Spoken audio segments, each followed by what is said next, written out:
Shri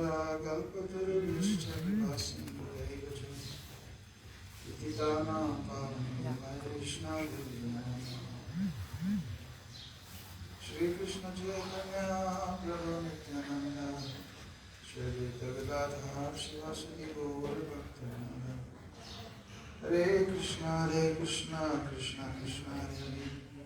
Hare Hare Hare Rama Rama Rama Hare Hare. First of all, I offer my Sastana Dhanavad Pranam on the lotus feet of our most worshipful Srila Gurudev. Nitya Leela Pravishta Om Vishnupad Shishmar Bhakti Vedanta Narayana Swami Shri Guru Maharaj Gauri Punra Guru Varga and all the Samad Vaishnavas and Vaishnavas.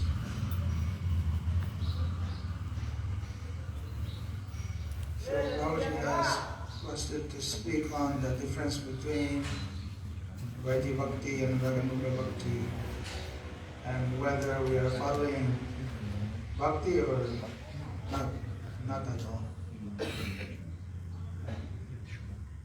So Srila Gurudev has made it so that this subject matter, especially for all his disciples, is easily understood and also not just understood, but something we can, or that his disciples are able to follow. So, I guess like we can start with what is bhakti, because when we talk about Vaidhi and Raganuga Bhakti, they're both bhakti. But so there's some like there's Achinta Bheda Bheda. There's some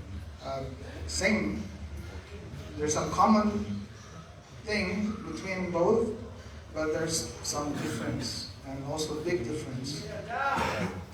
So generally when we say bhakti, everyone would, especially those who are acquainted to this process of bhakti yoga, they may not know exactly like the highest definition like our Lord Goswami has given, but everyone agrees that when we talk of bhakti, then this is devotion. So mainly devotion, meaning, and they will like make it like easily understandable as devotional service, like that. That's how it really many would translate bhakti. When we come to Srila Gurudev, then Srila Gurudev made it like very clear.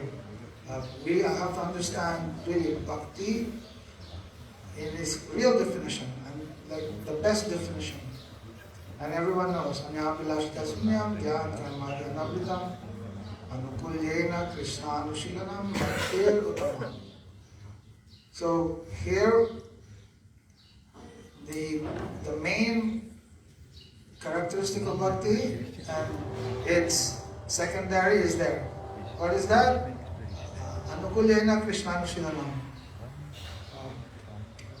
And it is Anyavilasa Sunyam. That's okay. The primary first. Anukulyena Krishna Anushilanam. Anushilan, we've already explained. Anushilan means constant cultivation. And what are you cultivating? Our Guru Varga explaining actually very clearly. We are cultivating activities. So when you say activities, that means everything your body, mind, senses are engaging your body, mind, and senses. So that is cultivating activities. But that's not enough. Anushilan also meaning cultivation of moods, sentiments. So these two things should be there. So when you say Anushilan, but Anukulyena Krishna, Anushilan. So all these endeavors which are activities or cultivation of endeavors and moods which are favorable for Krishna. So this is bhakti. And it is constant, like non-stop. And when you say favorable, meaning no antagonistic mood. It's not antagonistic. So sometimes our Goswamis and Gurudev explain all the time. So sometimes we may say, when you say anukul, sometimes it's seen as something pleasing. But he said something may apparently not look pleasing, but really it's favorable. So and they give the example, and this is highest example of course, in Braj, like Mother Yashoda, she put Krishna down because she had to go to attend to the milk, which is for Krishna. And by this, it appears that Krishna became displeased, and Krishna crying. But that activity is for the favor of Krishna. It's done not out of antagonistic mood. So it's bhakti. Now, there's example of this Charul Mustik, like here in Mathura, the wrestlers, by trying to be an opponent to fight with Krishna. Actually, Krishna became very pleased because he enjoys that time this rasa of fighting. But although it may appear that they're pleasing to Krishna, but their activity is not really anukul. It's not favorable. Why? Because it's done in an antagonistic mood. They have the desire to kill Krishna. So that is the intrinsic characteristic, the main characteristic of what is bhakti. That it is favorable and constant cultivation of activities and moods favorable for Krishna. So these are the activities of everybody in the spiritual world, whether in Vaikuntha or in Braj, but in the spiritual world, this is the nature of that activity. So that is bhakti. All this activity only results in real pleasure. Pleasure for the jiva and pleasure for Krishna. Pleasure for the master and pleasure for the servant. So that's why this bhakti is pleasure potency, Ladini Shakti. So now in this world, this activity, this bhakti, is not easily can be seen, because this is like an internal thing. So how do you see that?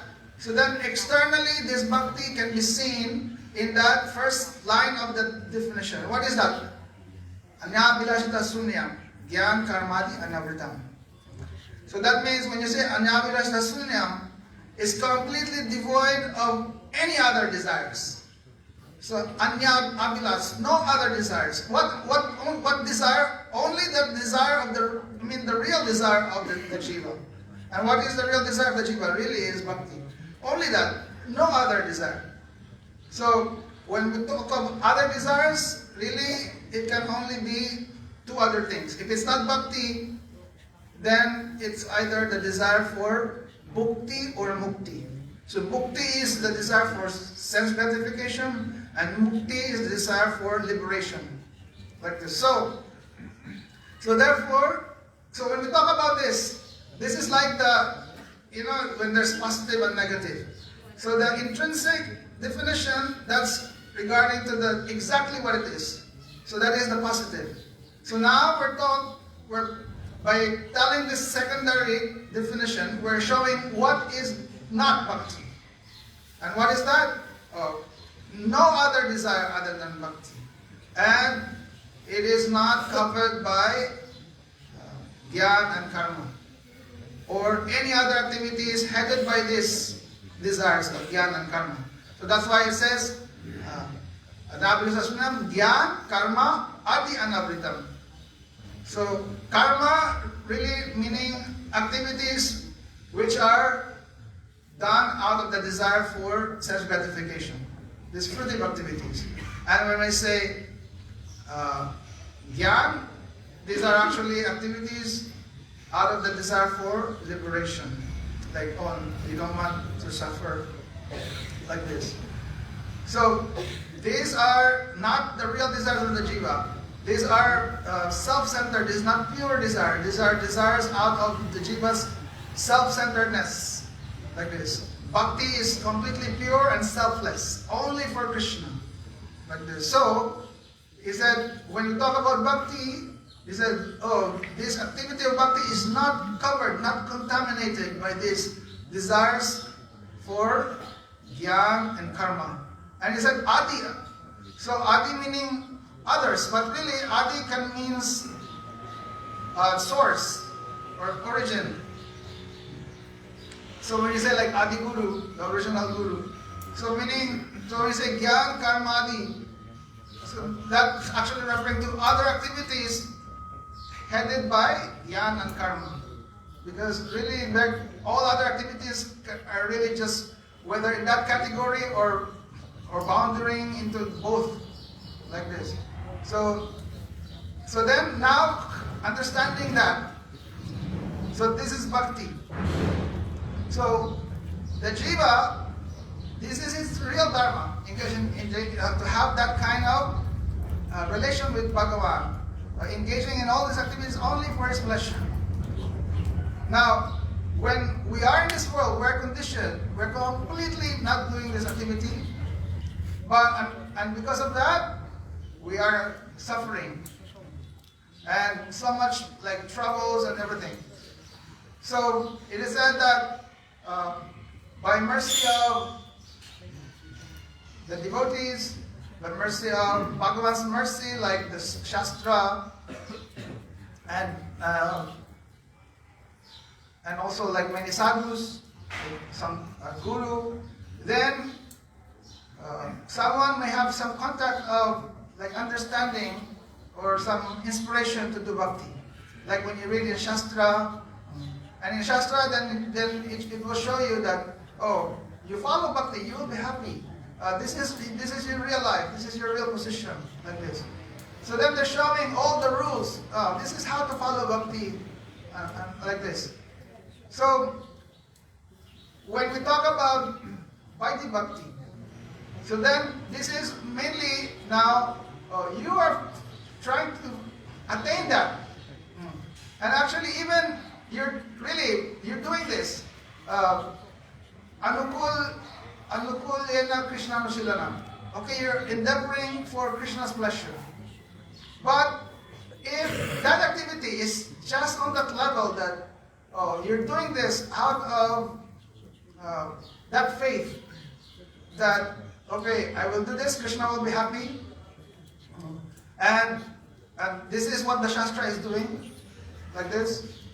So you're mainly just following the rules, and really because you have that faith. And when we talk about bhakti begins with faith.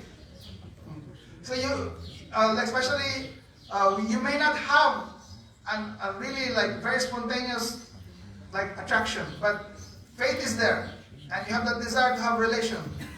So you're doing everything with that faith, but you're doing that mostly because, okay, just because you're following the rules.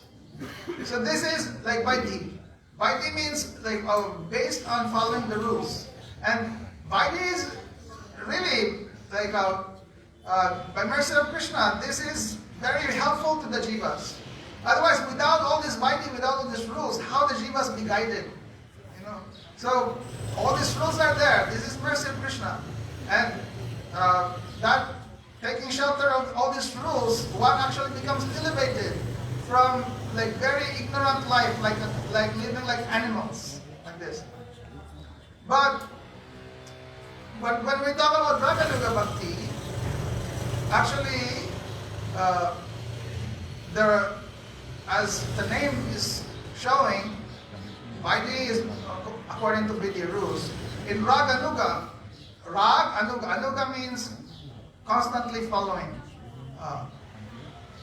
And the word Rag means deep attachment, deep affection. So there's there's this bhakti where the motivation of every activity, everything you're doing, is really not just following the rules. Sometimes we don't even follow the rules. But the main mood really is like, oh, I want to fulfill this hankering in my heart that to serve Krishna, like this. So there is this rag, and so this one is a very high state of bhakti. It is said that really this only comes when someone becomes inspired by an actual resident of Vrindavan. And this is actually a very higher relation. Usually you're serving God because there's this awe and reverence. But when we talk about Raganuga Bhakti, this is beyond that platform of just awe and reverence. And really this is when someone becomes inspired by the nature of the love of the associates of Krishna in Goloka Vrindavan. So they are the Ragatmik Jans, the Ragatmik Brajavasis. Ragatmik meaning their very Atma, their very personality is completely composed of this rag, this deep attachment. So when you hear about their glories, like how the gopis are loving Krishna, how the sakas, the cowherd boys, how the elder cowherd men or the cowherd mothers are serving Krishna like this, then and especially hearing that there is not even a conception that Krishna is God. He's just the very dear beloved. So when someone becomes so attracted and he actually have that very strong greed that I want to become like them, and therefore his activities are going beyond just doing what is written in Shastra. Oh, these are the rules. Then that is called Raganuga Bhakti. So there is this this presence of this rag that is the main difference. The rag now may not be as the Ragatmik Brijvasis, but the rag now is coming just as in the beginning, just as a greed. It begins as a greed. And this is only can happen by contact with an actual Brijvasi. So when we talk about Raganuga Bhakti does not come just by reading books. It comes by an actual association, a very strong association of an actual Brijvasi. And by them, someone becomes very greedy. And no matter what obstacles, his only desire is, I want to become like them.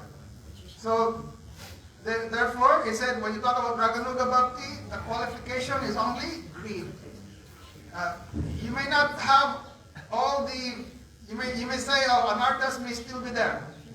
So for that devotee who has that greed, he may say okay, I'm the most fallen, but I want to become like the Brijvasis. So no one can stop him from engaging in all these activities of bhakti, like this. So anyhow, when we talk of Vaidhi Bhakti is so much within the confines of the rules, and therefore, it doesn't go beyond Aishwarya, and therefore we say another difference between this Vaidhi and Raganuga is the actual result. This Vaidhi Bhakti leads to Vaikuntha, while Raganuga Bhakti leads to Goloka Vrindavan. So now in our situation, what are we following? Are we following Vaidhi Bhakti, Raganuga Bhakti, and that's the first question, and maybe not even Vaidhi Bhakti, like this. So Gurudev once said that, I remember one time in Mathura, Gurudev was calling brahmacharis, and they're asking one by one. Actually, Gurudev calling the naughty like boys first. Yeah, mostly he was calling on certain like naughty persons and telling them why you wake up early in the morning, because they don't wake up early in the morning. Like, why you go Mangalarti? Why do you come for Harikatha like this? And they're just quiet and like smiling. And then but we were very brave. So actually we were afraid because maybe Gurudev will call us also. But at that time it created a very serious mood. And actually on that day Gurudev was showing. He's making this point that if your activity if your activity is not aimed towards attaining bhav, when you say bhav, meaning that is that stage in bhakti where you attain your actual the rati, meaning the nitya siddha bhavs of the eternal associates. You know, like when you say the stage of rati or stage of bhav, at that point a ray of prem now already comes to one's heart. So these moods of the eternal like associates of Krishna somehow has already like you've attained a portion of that. So this rati, this bhav, this is the smallest unit of prem. And everything else before that, these are just fragments. So like when you say, it is said that, we begin with Shraddha. Then from Shraddha, by Sadhu Sangha, Bhajan Kriya, Anartha Nivriti, then Nishtha will come, the Shraddha becomes Nishtha, then Ruchi, Asakti. All of these are actually just fragments, or like little particles of bhav. So finally, it has to become like complete. And when you attain the stage of bhav, this is like a ray of that prem. So this is like one unit of that prem. So at that point, then your sadhana will continue to attaining prem. Now for tasting rasa. So it is said that right now, so sadhan bhakti, meaning at that point where really you're just practicing. You're understanding that I don't have this bhakti, but I'm just like developing this. So before that, before bhav, everything is just like bhakti abhas, just a semblance. But when you attain bhav, then actually now you're actually entering into like real bhakti, and now you're qualified to develop prem. So he said that Gurudeva said that you're not even doing sadhan bhakti if really your every activity is not conscientiously done to attain bhav, like this. So now, in regards to our activities, we are very lucky because we are in association of the devotees. We are in association of very high class devotees like our Rupanuga Guru Varga and their followers, our Srila Gurudev and their followers. And therefore, they are inspiring us. We want to become like the Vishvasis. We want to attain their moods. So, he said that in Vaidhi Bhakti, that's just mainly following the rules. Now, for us, we want to attain Raganuga Bhakti. But you can see, even like very high-class devotees, they're following like all the rules also. And one thing, Mahaprabhu, when he was telling the Goswamis to write all these activities, he gave mission to the Goswamis, so that the devotees, or so that the future generations, they will be acquainted to Krishna's pastimes. They will realize or appreciate like Krishna Lila and have relation with Krishna, Radha Krishna, like with the Vishvasis. Then one thing is they were given the mission to establish or to discover the pastime places of Radha Krishna, to show that yes, this really happened, and all these things written in Shastra happened. Also, aside from discovering the pastime places, to write all these literatures on Bhakti Rasa, all these Raganuga and especially Rupanuga like literatures. But then, so this is like very high thing. But then Mahaprabhu just to make it very clear that you cannot just think that, oh, you don't need the rules. So Mahaprabhu, he also told them that, okay, so people, they have to know, they have to be helped, that you cannot just like neglect rules. And therefore, one of their instruction also is to teach all this Vaishnava etiquette, all these rules and regulation, like this. That is like favorable to developing this relationship. And therefore, they're teaching like how to worship like deities. And so that's one of the things that they did. They established like deities. And now in Vrindavan, so many deities are there and helping the devotees have relation. And of course, all the rules and regulation, which you can read in like Hari Bhakti Vilas and others. So rules and regulations are there. But it is said the difference between just a simply Vaidhi Bhakta is that they're simply just there to follow rules and regulation, and that is it. Because they cannot go beyond that mood of Aishwarya. But for us, who are aspiring to enter into Raganuga Bhakti, we don't neglect rules and regulation. We follow the rules and regulation very nicely, externally as a sadhak. But inside, then we take shelter on really what are the moods of these eternal associates, these Ragatmik Brajavasis.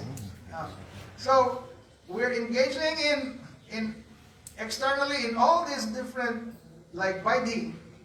So like all these 9 angas of bhakti, or these 5 angas of bhakti, Shravanam, this Sadhu Sangha, Nam Sankirtan, Bhagavat Shravan, Mathura Vas, and Sri Murtiyar, like Shraddha Seva, with strong faith serving the deities, living in Braj or Mathura, hearing Bhagavatam, performing Sankirtan, and Sadhu Sangha. So these are rules. We follow this. So that's like Vaidhi. But we're not just doing this out of rules, really.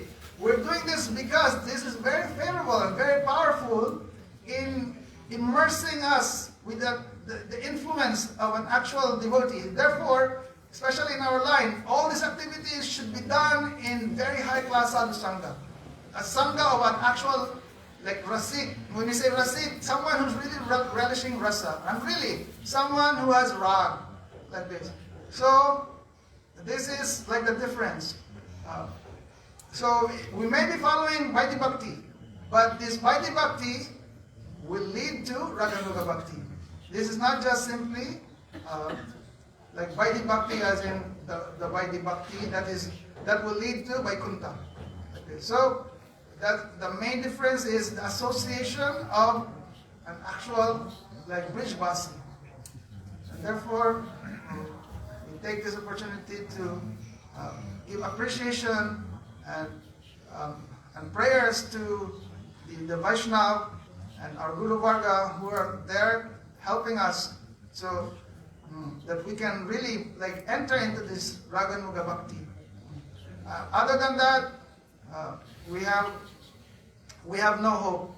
We may think, well, we're doing. Sometimes we become proud and we live alone. Some people, they may say, I'll do only like Nirjan Bhajan, but really they're just associated with their mind, and therefore like they're very unsafe situation.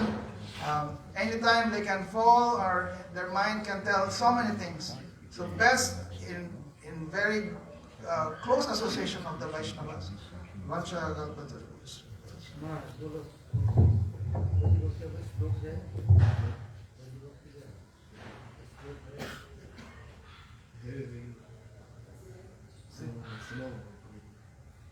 महाप्रभु की जो उद्देश्य था वो बताता हूँ।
श्लोक क्या है?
ज्ञानतिमिरन्दस्य ज्ञानञ्जनशलाकया चक्षुरुन्मिलितं येन तस्मै श्रीगुरवे नमः। गुरवे गौरचन्द्राय राधिकाय तदालये कृष्णाय कृष्णभक्ताय तद्भक्ताय नमो नमः। नेयं श्रीगुरुवरं श्रीरूपानुग्रहं व्रजरसरसिकं च नारायणं तं Namami.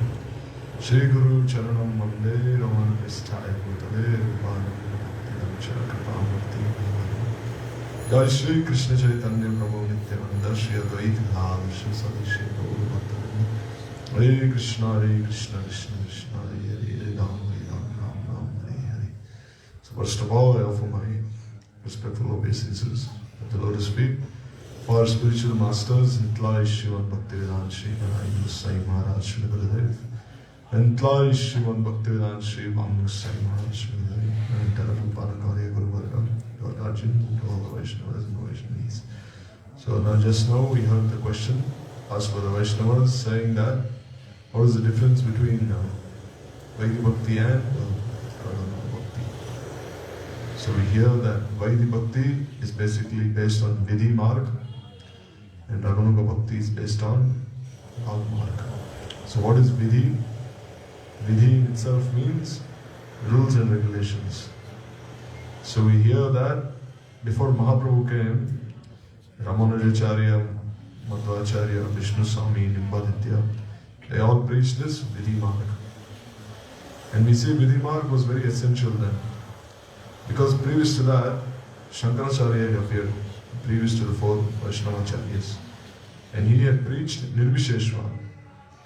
So Nirvisheshwar, why did he preach? Because according to time, place, circumstance, Shunyavad had taken over all of India. So therefore, first Shankaracharya, he established the authority of the Vedas. First he established this Mahavakya, where he said, oh, Tattvamasi, Aham Brahmasmi, and all these other Vedic aphorisms he established. Why? Because he wanted people to be established in the Vedas first. So then the four Vaishnavacharyas, they came. And what did they do? They propagated this Vidhi mark. That is proper observance of rules and regulations. Why? Because one cannot just jump to Rag mark. One has to properly follow the procedure first. So therefore we see that they followed Archan mark mostly. Because we see that the dharma of Dwapar Yuga is Archan. So therefore still some faint trace of Archan can still be seen in Kali Yuga, especially during the time of the four Vaishnava Acharyas. So therefore they established this Archan mark. Because by properly following Archan mark, the mind is disciplined. The mind is regulated. Because the mind and all the gross senses and the subtle senses are established in the service of the deity. So this way the four Vaishnava Acharyas, they made sure that this Archan mark is properly observed.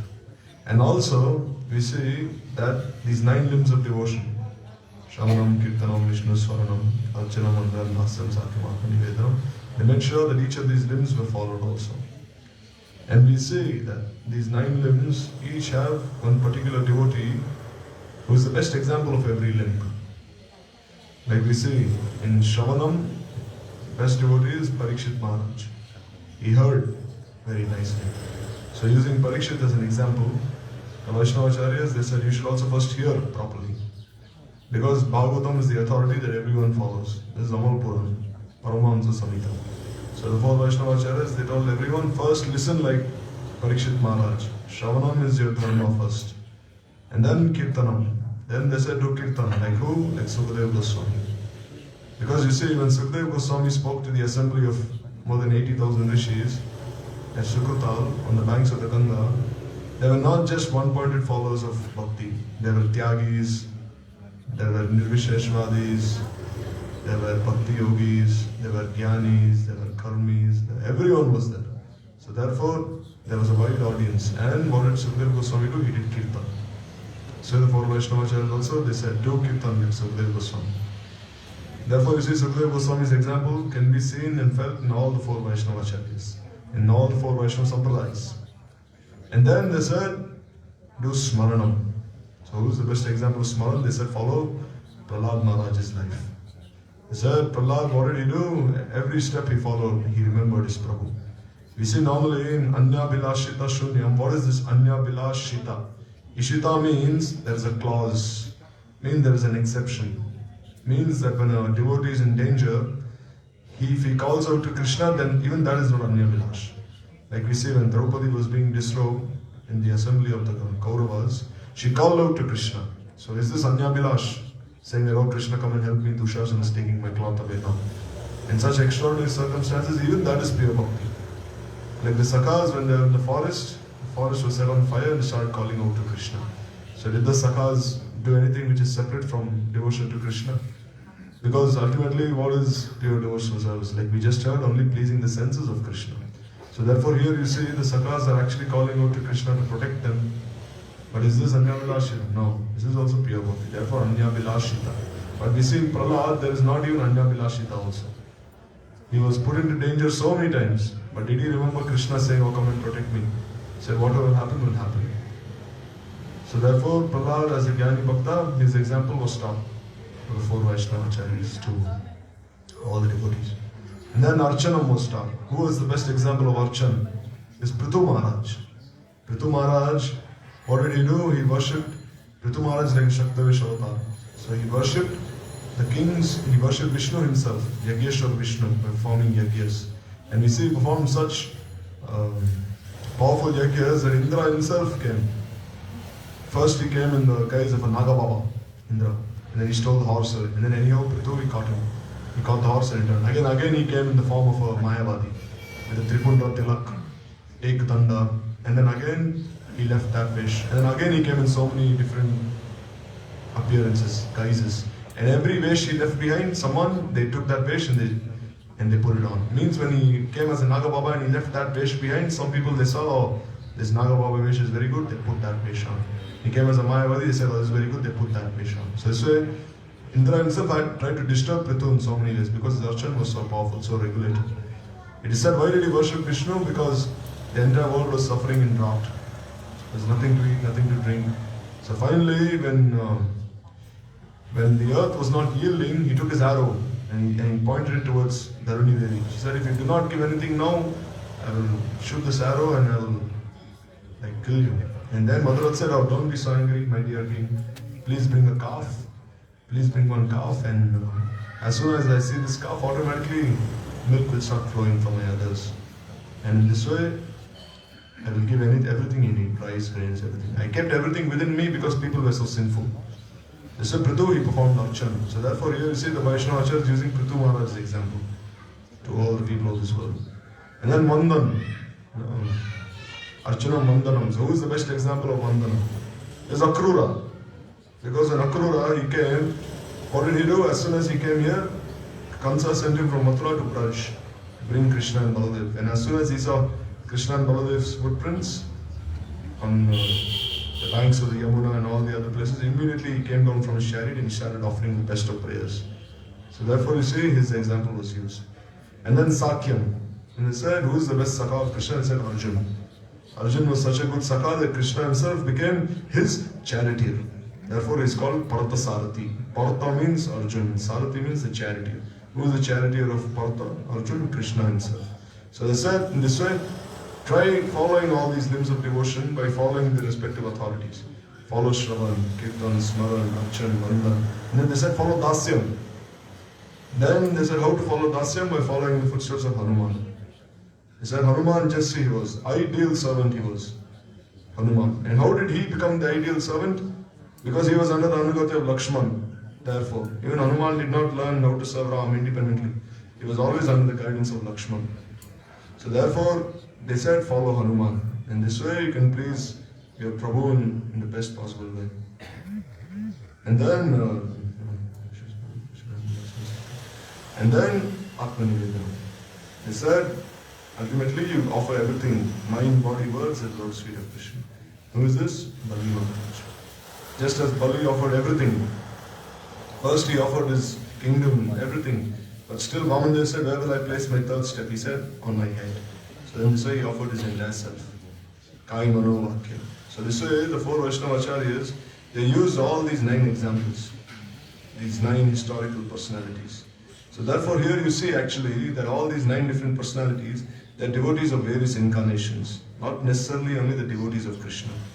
Because when you speak of Rag Bhakti, that Rag Bhakti can only be applied not even to Dwarkadish Krishna, not even Mathuranath, only Brajendra Nandan Shamsundar. So here you see Akrura was devotee of who? Actually Mathuresh, Dwarkadish Krishna. Allah was a devotee of Narsingadev. Sukadev Goswami and Parikshit Maharaj, they were in one way one-pointed followers of Brajendra Nandan Shamsundar. But even Parikshit also, at times, he had more of an inclination towards Dwarkadish Krishna, because he played on his lap. Therefore, Sukadeva Goswami, many a times in the Bhagavatam, he said that, oh, Krishna is he was born from the womb of Devaki, just to please Parikshit there. But ultimately, Parikshit also achieved Rajbhab, and so did Sukadeva Goswami, married to Srimati Radhika. Except for these 2, and the others you see, Ritu Maharaj was devotee of Vishnu, and Arjuna also Dwarkadish Krishna, and Bali Maharaj was devotee of Vamandev, Hanuman was devotee of Ramchandra. So here you see, when you categorize them, you see that they're all devotees of different incarnations, and they're all following Vidhi Bhakti in one way. All of them. Except for Sukadeva Goswami and Parikshit Maharaj. Even Parikshit Maharaj also in the end, when his mother Uttara Devi told him that, can you please give me the essence of all instructions before you leave? That time he told Uttara Devi, saying if you want to ever please Krishna, then worship him in the mood of a gopi. So at the end he showed his real swarup, that I am also this Ragmargiya Bhakta. Except for them, everyone else, they all followed Vidhi Bhakti. No, did we ever listen to Hanuman embracing Ramchandra? Never. Bali Maharaj, he was so respectful. He had so much respect towards Vamandev. That he especially came to relish this prem ras, the sentiments of prem, not just Vaikuntiya prem. Because Vidhi Bhakti leads to Vaikuntiya prem. He came to relish this Ragmargiya prem. And then, while relishing this prem ras, he also came to give this Ragmarg Bhaktilok Korite Prachara. He came to give this line of Ragmarg. What is this Ragmarg? It is the greed to follow in the footsteps of the Rajavasis. No, in Rayaraman Samvad we hear that shloka. That Krishna Bhakti Rasa Bhavitamati Kriyatam Kutopi Labhyate Tatra Laulyam Apimulyam Ekalam Janma Koti Sukritayam Na Labhyate. Normally we hear that for Vaidya Bhakti so much Sukriti is needed. No, in Vaidya Bhakti you see also so many activities depend on one's Sukriti. But here you see Janma Koti Sukritayam Na Labhyate. Even Sukriti collected from millions of lifetimes will not do. Even that will not do. What will only do? Only this Tatra Laulyam Apimulyam Ekalam. That the only mulya, the only price to pay is greed. And only by this greed can one achieve that prem. And how will this greed be had? By listening, by being under the guidance of a Rasik Tattvagya Vaishnava. Therefore we see that Rupa Goswami has said, the essence of all instructions is Tannama Rupa Charitadi Sukirtananu Smrityo Kramena Rasami Manasi Niyaja Tishtan Rajay Tad Anuragi Jananugami. So here he says, Tad Anuragi Jananugami. Kalana. It says that spend your entire time in the guidance of a Tat Anuragi Jan. Only by being under the guidance of a Tat Anuragi Jan can you have this Rag Bhakti. Or else, Vaidya Bhakti is had. So therefore, Mahaprabhu came to give this Rag. And how will it be had? By being in the association of the Anuragi Jans. In where? Tishtan Rajay. By being in Vrajamandal. And only by being in the guidance of the Anuragi Vaishnavas in Vrajamandal, only then can this Ragmarg be had. Because we listen to the pastimes of Krishna and his Braj Leela from the Anuragi Jans. Like when we listen to Vatsalya Leela, when we see how Mother Yashoda is binding Krishna, how Krishna is crying in front of Mother Yashoda, always Parabrahma himself, then one will think, oh, if I could only serve Krishna like how Mother Yashoda does. There is Lalan Palan, I can only nourish him and look after him. And then one listens to the Sakya pastimes, where Krishna and Sridham, they're wrestling with each other. And Sridham, he pins Krishna to the ground. And he says, I have won. They go to Durvasa Rishi. They say, who has won? Krishna or me? Krishna says, I have won because my nose was up. And Sridham's nose was down. Sridham says, I have won because I pinned Krishna to the ground. So how can he claim that he's the winner? So when the sadhak listens to this, then he wants to be in this category of Sakya Bhakti. And then when he listens to the pastimes of Krishna and the gopis, how Krishna, he tells the gopis, I am eternally indebted to you. I can never repay my debt to you. How he is praying to Srimati Radhika. How he is praying to the Manjaris of Srimati Radhika. So when one listens to these pastimes, then he'll aspire to follow in the footsteps of the gopis. So how can one follow in his footsteps? How? Just by Vaidhi. It will not do. And Sanatana Goswami has himself shown us by his own example. When he was in Mathura, it is said that lady, the Mathura Chaubin, the Brahmini lady, she was cooking. And she was stirring the pot of khichdi with this stick that she was chewing on. And then, when Sanatana Goswami saw this, he said, oh, you haven't had a bath. You haven't performed all these daily activities and still you're cooking like this is not proper. And he said you should, just to set an example, he said you should have a bath, you should perform all your morning rituals and then come and cook. And then we see when she came again cooked that way, then her two sons were crying so much, saying, oh mother, feed us, please. This way Sanatana Goswami then realized that, what she was doing before was perfect. So this is like Ragmarg Bhakti. But still, are we in that position to have that adhikar? No, step by step, gradually we must follow. Therefore, Prabhupada Saraswati Thakur, he first established this line based on Vidhi. And then we hear, Vidhi Marga Aptajane, Swadhinata Aptajane, Ragmarg. So then, when we properly follow Vidhi, then Ragmarg will naturally be had. It will spontaneously be had. There is no need to try specially for it. Because that is the gift that Mahaprabhu has given.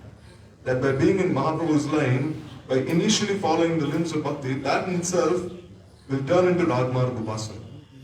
So ultimately when the fruit in itself is Ragmarg Upasana, initially it is only labeled as Vidhi-marg, but then gradually transforms into Ragmarg itself. And this is the unique speciality of Mahaprabhu's gift. Only Mahaprabhu came to give this, and his followers came to give this. No one else came to give this. And then we say that only by this Ragmarg can entrance be had into Krishna's abode, Vrindavan. Or else, even if one follows Radha and Krishna and Vidhi-marg, he will only go to Golok, not even Vrindavan also. Then if one follows the other associates, go to Vaikuntha, or Ayodhya, Dwarka, or Mathura, but not Vrindavan or Gokul or Radha. So therefore this topic is very deep And we can only pray to hear from the Vaishnavas who deeply realize in all these aspects, and hope that we can not just speak about this, but also have it in our lives one day or the other. Rasa.